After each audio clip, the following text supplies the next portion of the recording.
नमस्कार, मैं अनु त्रिपाठी। अभी मैं एक वीडियो देख रहा था कि जो कि जनपद बस्ती का है और बस्ती में बहुत सारे नेता अपने आप को कहते हैं, बहुत सारे नेता बनते भी हैं। तो ये वीडियो मैं इसलिए बना दे रहा हूँ कि एक भाई के साथ ऐसी घटना घटित हुई जो कि एक उसका पिता चौकीदार है, जहाँ पर कुछ दबंग आकर के उसे मारते हैं, जाति सूचक शब्दों का प्रयोग करते हैं और जब वो जाकर के SC/ST लगवाता है, उसके बावजूद भी उस पर कार्रवाई नहीं होती, बल्कि दबंगों के द्वारा उन्हें धमकी भी दी जाती है कि अगर तुम SC/ST लगाओगे तो हम तुमको मार डालेंगे, काट डालेंगे। इस तरह का अपराध बस्ती जिले में हो रहा है। क्या बस्ती के लोगों को नहीं दिखाई दे रहा? बस्ती में बहुत सारे आपके महानुभाव लोग हैं। नेता बनना तो हर किसी को आता है। भाई साहब, काम करिए, आप जाकर के उनके खिलाफ लड़िए, उनके साथ खड़े होइए। किसी भी जाति की राजनीति करनी है। मैं इस परिवार के साथ इसलिए हूं क्योंकि मेरा चौकीदार है। अगर चौकीदार हमारा कोई पीड़ित है तो तकलीफ होती है। तो अगर इस दबंगों को अगर ये लगता है कि हम उसे झुका लेंगे, तो अगर उस व्यक्ति का मेरे पास कॉल आता है और या उस व्यक्ति के द्वारा मुझे कोई सूचना प्राप्त होती है, उसके द्वारा मेरे पास शिकायत पत्र पहुंचेगा, तो मैं अवश्य कोशिश करूंगा कार्रवाई कराने की। और दूसरी बात, ऐसे गाजीपुर में दबंगई से फौजी जी उसका एक गरीब चौकीदार के अंदर रोड घुसेड़ दे रहे थे। आज उनकी हालत इतनी खराब है, अभी परसों मुझे फ़ोन करके कह रहे कि आप ऐसा क्यों कर रहे हैं, मैं तो फौजी हूँ, मैं आप लोगों की सेवा करता हूँ, देश की। अच्छा, आप देश की सेवा करते हैं, बहुत अच्छी बात, सैल्यूट करता हूँ। लेकिन अगर आप एक दबंगई से किसी गरीब के अंदर घुसेंगे या किसी को प्रताड़ित करेंगे तो ये कौन देखेगा भाई साहब? अरे वो लोग अलग होते होंगे ना जिनको आप गुमराह कर सकते हो, फुसला सकते हो या कुछ गाली जी दे सकते हो। हम जैसे लोग किसी गरीब के लिए उसके पेट पे छुरी नहीं मारते।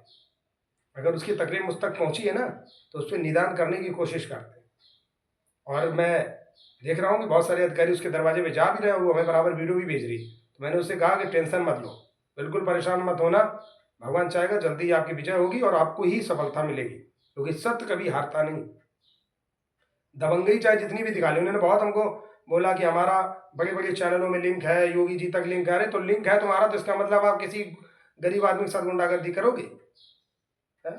इसी तरह से बस्ती में हो रहा है। बस्ती में भी एक ऐसा चौकीदार जो असहाय है बेचारा, है। अरे उसकी जाति क्या, उससे फर्क नहीं पड़ता। फर्क ये पड़ता है ना, उसके साथ अपराध हो रहा है, उसके साथ गुंडैती हो रही है। वो गुंडैती नहीं होनी चाहिए, इसका हम विरोध करते हैं। और हम तक अगर एप्लीकेशन पहुंच रहा है तो हम पूरा कोशिश करेंगे अपनी तरफ से उसका समर्थन करने का और सहयोग करने का, क्योंकि अनु त्रिपाठी जाति देख करके काम नहीं करता, मानवता का परिचय देता। और इसीलिए मैं बार बार कहता हूँ, जाति का अगर कार्ड लेकर के हमारे पास आओगे तो हमारे पास जगह नहीं है। एक इंसान बनकर आइए, एक मानव बनकर आइए, जानवर बनना बंद कर दीजिए। क्योंकि इस देश में जाति प्रथा चलाकर नेताओं ने सिर्फ राज किया और कुछ नहीं किया। और हम इन सबको, सब के सब नेताओं की राजनीति खत्म करना चाहते हैं, क्योंकि हम एक समानता की बात करते हैं, हम एक दूसरे के साथ खड़ा होना जानते हैं, हम एक दूसरे के साथ मिलकर चलना चाहते हैं। पर ये नेताओं ने ऐसा हमें बांट कर रखा है कि एक जाति का कार्ड ऐसा घोला कि आज छुटका छुटका नेता भी जाति जाति करते हैं। तो मैं निवेदन करूंगा कि बस्ती जनपद में अगर कोई हमारा ये वीडियो देख रहा है तो कृपया करके उस परिवार के पास अवश्य पहुंचे। बहुत ज़्यादा उसका वीडियो वायरल हो रहा है, आप लोगों के पास पहुंच भी गया होगा, तो उसकी अवश्य मदद करिए। हालांकि मेरे पास पूरा डाटा नहीं है, तो मैं चाहूँगा कि पूरा डाटा अगर मुझ तक पहुँचेगा तो मैं अवश्य कोशिश करूँगा कि उसकी मदद करूँ। ठीक है ना बंधु?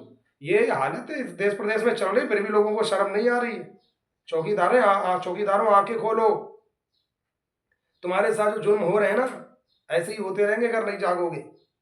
और अभी हमारे पास कई कंप्लेन आती है, सोनभद्र से भाई मैसेज कर रहे हैं कि हमारी 2-4 बीघा जमीन कब्जे वाली। अरे भाई साहब, ऐसी दिक्कत है, हर किसी के पास है जमीन वाली, किस किस की हम मदद करें? एक अन्नू अकेला कैसे कर सकता है? इसीलिए कहता हूँ कि एकता में आ जाओ, एकता में आ जाओ और टीम वर्क के साथ काम करो, टीम को मजबूत करो, संगठन को मजबूत करो, तभी जाके काम हो सकता है। नमस्कार, जय हिंद, जय भारत।